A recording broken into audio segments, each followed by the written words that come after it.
En Italie, en revanche, on va le voir, le couvre-feu passe mal. Nouveaux affrontements très violents hier soir entre les forces de l'ordre et des manifestants d'extrême droite. Des incidents qui interviennent alors que le pays s'apprête à durcir les mesures pour enrayer l'épidémie. Alban Mikosi et Laura Tositi. Ce sont des scènes de violence très rares à Rome. Quelques centaines de manifestants, majoritairement d'extrême droite, ont saccagé cette nuit du mobilier urbain, renversé des scooters, dégradé des boutiques. À grand renfort de gaz lacrymogène, la police a repris rapidement le contrôle de la situation.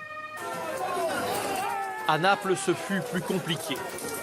Des affrontements ont opposé militants syndicaux et forces de l'ordre devant les locaux des autorités régionales. Les manifestants s'opposent aux mesures de couvre-feu. Pour eux, s'attaquer à la liberté de mouvement est une mauvaise réponse. Cette crise n'est pas la nôtre, c'est celle de ceux qui ont coupé dans le budget des hôpitaux et qui ne nous garantissent pas le droit à la santé. Les incidents se sont poursuivis pendant plusieurs heures dans tout le centre-ville. À Naples, 40% des familles sont en grande difficulté financière. Vous avez tout fermé, vous nous avez rendus esclaves.